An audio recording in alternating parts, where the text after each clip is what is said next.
Is 10,000 hour rule a general rule of success? क्या 10,000 hour rule एक success का नियम है?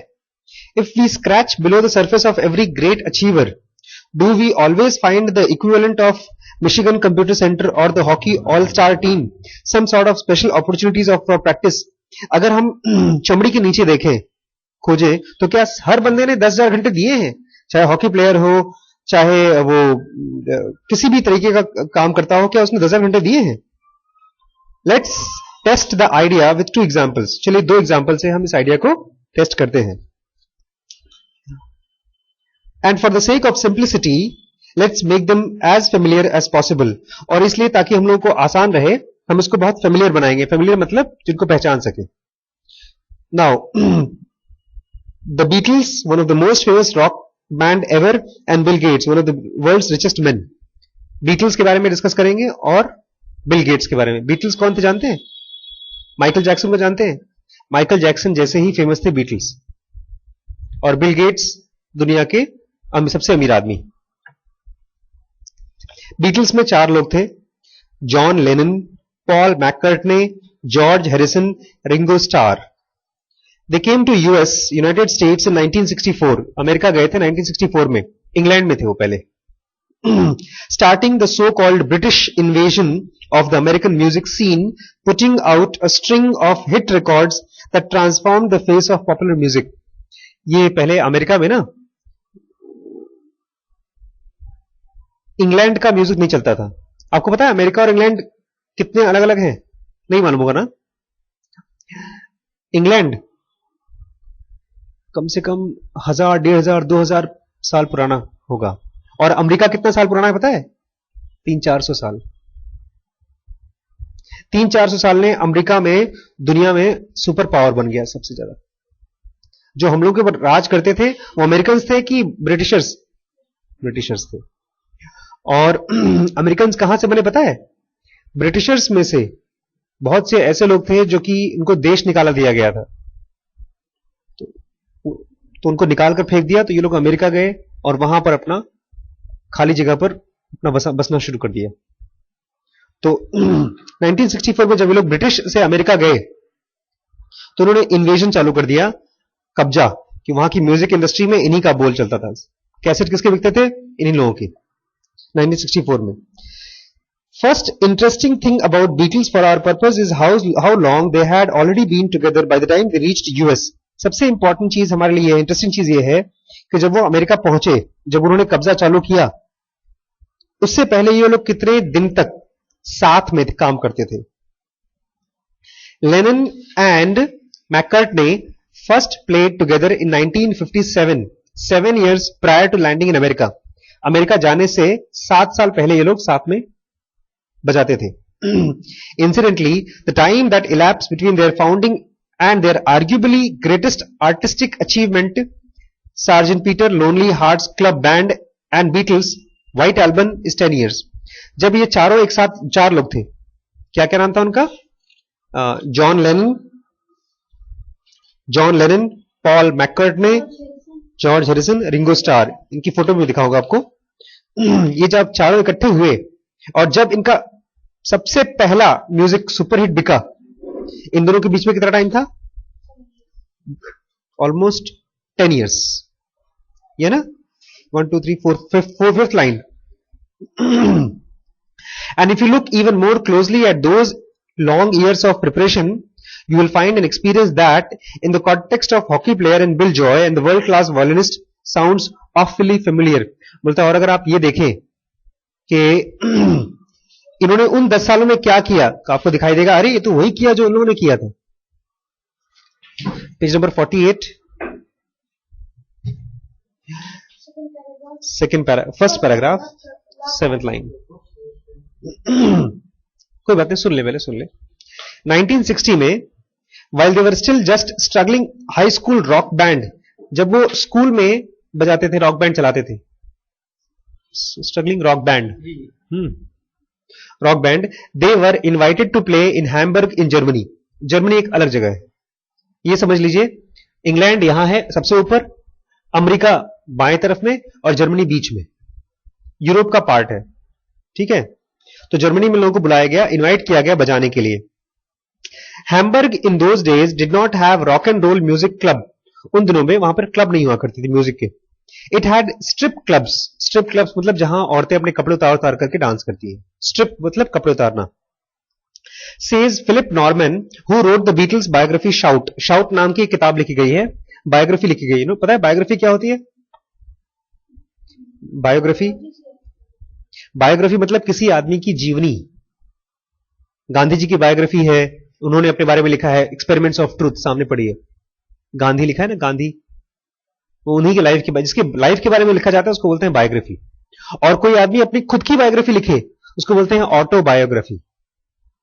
बोलता है उनकी बायोग्राफी शाउट नाम की जो किताब थी उसमें उन्होंने बताया कि उस जमाने में वहां पर रॉक एंड रोल क्लब नहीं होते थे, स्ट्रिप क्लब्स हुआ करते थे। There was one particular club owner called Bruno. Bruno नाम का एक आदमी था, क्लब ओनर, क्लब का मालिक, who was originally fair ground showman. वो फेयर ग्राउंड शोमैन कराता था। फेयर ग्राउंड मतलब मेले, बड़े बड़े मेले, जैसे अपने यहां नहीं होता ये, कहां पर, विलोभी जैसे होता है। He had the idea of bringing rock group to play in various clubs. उसका ये आइडिया था बड़े बड़े अच्छे अच्छे रॉक ग्रुप्स को बुलाओ जो ढाई ढाई ढाई बजाते हैं अलग अलग क्लब से, और वहां उनको बजवाओ। They had this formula, उनका ये फॉर्मूला था। It was a huge non-stop show, hour after hour, with lot of people lurching in and the other lot lurching out. मतलब ऐसा जैसे अपने यहां पर भी होता है कि शो चल रहा है, लोग आ रहे हैं जा रहे हैं, आ रहे हैं जा रहे हैं। यहां से और वहां में फर्क क्या है?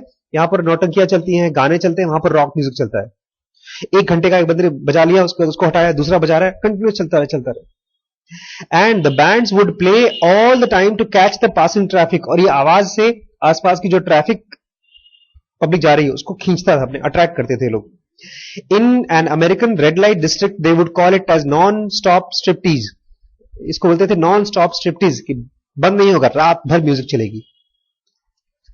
Many of the bands that played in Hamburg were from Liverpool. ये लोग लिवरपूल से आए थे, लिवरपूल इंग्लैंड में ही है। नॉर्मन वेंट ऑन, नॉर्मन कहते हैं अपनी किताब में, it was an accident Bruno went to London to look for bands. Bruno जो थे वो लंदन गए थे इंग्लैंड में, वहां पर बैंड खोज रहे थे, कोई बजाने वाला मिल जाए सस्ता। But he happened to meet the entrepreneur from Liverpool in Soho who was down in London by pure chance. और वहां पर एक बंदे से मिला जो एंटरप्रेन्योर था, बिजनेसमैन था, सोहो से आया था, और ये लोग खाली चांस से मिल गए। प्योर चांस, चांस मतलब किस्मत से, बस अपॉर्चुनिटी, कुछ पहले से डिसाइड नहीं किया था, ऐसे मिल गए जैसे हम आप मिल गए चांस से। And he arranged to send some bands over. उसने कहा ठीक है मैं ना तुम्हारे यहां भेजूंगा कुछ लोगों को, देखना। That's how the connection was establish. ऐसे उनका कनेक्शन बना था। एंड इवेंचुअली, और फाइनली क्या हुआ, the Beatles made the connection not just with Bruno but other clubs also. और उनका कनेक्शन खाली ब्रूनो से नहीं हुआ, और भी बाकी लोगों से हुआ, और भी क्लब से। They kept going back because they got lots of alcohol and lots of sex. और वहां पर वो बार बार जाते थे। क्यों? क्योंकि उनको क्या क्या मिलता था? अल्कोहल और सेक्स। अल्कोहल मतलब दारू, और सेक्स मतलब लड़कियां। उनको वहां पर मुफ्त की लड़कियां और दारू मिलती थी, इसलिए जाते थे, पैसे भी नहीं मिलते थे। And what was so special about Hamburg, और जर्मनी में हैम्बर्ग में स्पेशल क्या था? It wasn't that it paid well, पैसा नहीं मिलता था उनको ज्यादा, इट डिडंट, और that the acoustics were fantastic, या उनके गिटार और म्यूजिक सिस्टम बहुत फैंटास्टिक था, ऐसा भी नहीं था। दे वरंट, और दैट द ऑडियंस वर सेवी एंड अप्रिशिएटिव, और ऐसा भी नहीं था कि जो पब्लिक सुनने आती थी वो बहुत समझदार और बहुत इंटेलिजेंट थी ना, वो तो ऐसे दारू पीती रहती थी, आ रही है जा रही है। It was the sheer amount of time the band was forced to play. मतलब उनको उतना रात रात भर बजाना पड़ता था, टाइम मिलता था उनको बजाने का। जो अकेले अगर बजाते घर पे, घंटे 2 घंटे बाद बैठ जाते, थक गए, लेकिन वहां तो रात रात भर बजाना पड़ता था, उसी के पैसे मिलते थे, उसी की दारू मिलती थी, उसी की लड़कियां मिलती थी। Here in John Lennon in an here in John Lennon in an interview with after Beatles disbanded. बाद में जब बीटल्स के चारों दोस्त अलग अलग हो गए, डिसबैंड हो गए, तो उन्होंने बताया, talking about the bands performance at the Hamburg strip club called Indira. उनके यहाँ एक क्लब था, उसका नाम था इंदिरा क्लब। बोलता है we got better and got more confidence. बोलता है जब वहां गए हम और बेटर हो गए और हमारा कॉन्फिडेंस बढ़ गया। We couldn't help it and with all the experience playing all night long, क्या कर सकते थे हम, रात रात भर बजाना पड़ता था हमको। It was handy them bringing being foreign, बोलते हैं हम फॉरेन के थे, हम रात को जाके कहां जाते, वहीं बैठे बजाते रहते थे, होटल का भी कमरा बचता था हमारा पैसा।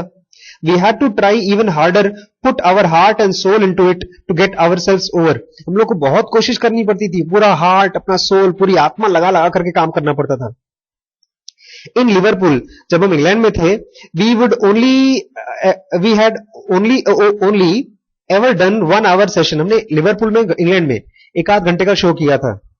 We just use to do our best numbers, जो हमको सबसे अच्छे अच्छे नंबर्स आते थे गाने, वही खाली बजाते थे हम, the same one every time, वही वाला बार बार बजाते थे। In Hamburg we had to play for 8 hours, so we really had to find new way of playing, बोलता हमको 8 घंटे बजाना था, तो अलग अलग गाने अलग अलग तरीके से। मुझे भी ना बचपन में कोई गाना बोलता था, मैं एक दो गाने आते थे, वही बार बार सुनाता था।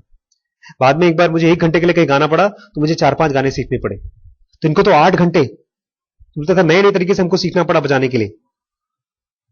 8 hours, here is a Pete Best, the Beatles drummer at the time, उस समय जो पीटी बेस्ट उसका ड्रमर था, बोलता है once the news got out about that we were making a show, the club started packing them in, बोलता है पता है क्या होता था, जब हम वहां पहुंचते थे और खबर पहुंचती थी कि ये लोग आ रहे हैं चारों बजाने, तो लोग अपने क्लब बंद कर देते थे कि भैया आज हमारे यहाँ कोई नहीं आएगा, वहीं जाएंगे सारे के सारे। We played 7 nights a week, हम 7 रात बजाते थे, एक हफ्ते में 7 रात होती है, 7 रात बजाते थे। At first we played almost non stop till 12:30, पहले तो हम खाली रात को 12:30 बजे तक बजाते थे, शाम को 6-7 बजे चालू किया, 12:30 बजे बताया, मतलब ऑलमोस्ट 6 घंटे 6.5 घंटे। When it closed but we got better, 12:30 बजे क्लब बंद हो जाते थे, but when we got better the crowd stayed till to almost morning, लेकिन जब हमारा काम अच्छा हो गया तो क्लाउड और भी रुके रहते थे, लोग और बजाओ, 2-2 बजे रात तक हम बजाते थे। स्पीकर बंद कर दीजिए इसका। 7 days a week, Beatles ended up traveling to Hamburg 5 times between 1960 to 1960, 2 साल में वो इंग्लैंड से जर्मनी हैम्बर्ग में 5 बार गए। ये ऐसे समझ लीजिए कि मैं यहां से दिल्ली या बंबई जाऊं या इंग्लैंड जाऊं 5 बार साल में, 2 साल में, बहुत खर्चीला होता है मामला, बहुत पैसे लगते हैं। एक बार जाना अमेरिका या इंग्लैंड, वही 1 लाख रुपए का टिकट लग जाता है। टिकट वो लोग देते थे, खाने पीने का पैसा वो देते थे, उनको खाली जाके बजाना होता था, इनके पास पैसे नहीं थे कि खुद चले जाएं, उसमें बच्चे थे, स्कूल में पढ़ते थे लोग। बोलता है the Beatles ended up travelling to Hamburg 5 times between 1960 to 62. On the first trip they played 106 nights, पहली ट्रिप में 106 नाइट बजाया उन्होंने, ऑलमोस्ट 3 महीने से भी ज्यादा, 3.5 महीना रोज रात। On their second trip they played 92 times, second trip में ऑलमोस्ट 3 महीना। On the third trip they played 48 times, 2 महीना। फॉर द 2 महीने से थोड़ा कम, for a total of 172 hours on stage, total कितना स्टेज का घंटा हो गया, 172 घंटे। द लास्ट 2 हैम्बर्ग गिग्स, और आखिरी में नवंबर और दिसंबर में 1962 involve another 90 hours of performing. All told, सब कुछ बोला, they perform 270 nights in just over a year and half, 1.5 साल के पीरियड में 270 रातें उन्होंने की। By the time they had their first burst of success in 1964, जब पहला उनको कैसेट रिलीज हुआ खटाखट बिका, in fact they had performed live an estimated 1200 times, 1200 बार उन्होंने लाइव परफॉर्म किया था। Do you know how extraordinary that, और पता है कितना एक्स्ट्राऑर्डिनरी है, कितना अलग है। मोस्ट बैंड्स टुडे, आज भी ज्यादातर जो बैंड्स होते हैं, don't perform 1200 times in their entire career, उनके पूरे करियर में 1200 घंटे नहीं बजाते वो लोग, और उन्होंने कितने 1.5 साल में 1200 घंटे पूरे कर लिए। हैम्बर्ग्स क्रूसिबल, क्रूसिबल मतलब समझते हैं, क्रूसिबल मतलब को खिसाई, जैसे मार्शल आर्ट्स पिक्चर देखी है आपने, कराटे की पिक्चर है, उसमें गुरु जो होते हैं मार मार के ट्रेनिंग करते हैं, देखा है आपने द कराटे किड, नहीं देखी? कराटे किड में कैसे मार मार के उसको खड़ा करता है, बारिश में खड़ा करता है, तो उसको क्रूसिबल बोलते हैं। बोलते हैं हैम्बर्ग में जो उनकी क्रूसिबल हुई है ना, is one of the things that set the Beatles apart, इसी की वजह से बीटल्स बाकी लोगों से ज्यादा अच्छे निकल के आए। They were no good on stage when they went there, जब वो शुरू में गए थे स्टेज पर बहुत अच्छे नहीं थे. They were very good when they came back, लेकिन जब वहां से वापस आए तो बहुत ही अच्छे होके गए थे. नॉर्मन वेंटोर, नॉर्मन ये भी लिखते हैं, they learn not only stamina, उनको खाली स्टैमिना नहीं सीखा. स्टैमिना जानते हैं क्या होता है? बहुत देर तक काम करने का power. They had to learn an enormous amount of numbers, ढेर सारे गाने सीखने पड़े. Cover versions of everything you can think of, अलग अलग टाइप के गाने, not just rock and rolls, खाली रॉक एंड रोल नहीं, अ बिट ऑफ जैज, थोड़ा सा क्लासिकल, अलग अलग चीजें. They weren't disciplined on stage at all before that, शुरू में लोग डिसिप्लिन नहीं थे. गए, एक ड्रिंक ले लिया, गाना बजा रहे हैं. अगले दिन बोला, अरे यार तुमने ड्रिंक ले लिया था ना, कल अच्छा गाना नहीं हुआ, आज ड्रिंक लेना है, बजा लोगे उसके बाद ड्रिंक लेना है. इसको बोलते हैं डिसिप्लिन. जो अच्छे अच्छे सिंगर्स होते हैं वो लोग, जैसे अभी मैं आ रहा था ना, तो मुझे ज्योति, हमारे यहाँ दीदी है, खाना खिलाती है हम लोगों को. उसने कहा भैया खाना खा के जाइए, लेकिन मैंने देखा जब भी मैं खाना खा लेता हूं तो मैं अच्छे से पढ़ा नहीं पाता हूं, या जब मैं बहुत थक जाता हूं तो मैं अच्छे से पढ़ा नहीं पाता हूं. तो आज वोटिंग था, आज बहुत ही कम पेशेंट थे, मैं कम थका, अब मैंने खाना भी नहीं खाया. इसको एक तरह का डिसिप्लिन बोलते हैं. खाना नहीं खाना, खाना खा लेंगे तो टेस्टी खाना था, लेकिन खाना खाने के बाद नींद आती. तो कोई भी चीज जो आप करते हो किसी काम की क्वालिटी को इंप्रूव करने के लिए, उसको क्या बोलते हैं? उसको डिसिप्लिन. तो बोलता है उनके अंदर में डिसिप्लिन आ गया. They sounded like no one else, it was the making of them. Hamburg ने उनको बनाया, बेसिकली हैमबर्ग में उनकी कुटाई हुई. और इस चैप्टर का जो नाम है एकदम शुरुआत का देखिए, 10,000 hour rule. In Hamburg we had to play 8 hours. Hamburg में हमको 8 घंटे बजाना पड़ता था. इस शुरुआत में यही कर दिया है. तो ये तो हो गया बीटल्स का. अब बिल गेट्स, चैप्टर नंबर 5. मैं इसको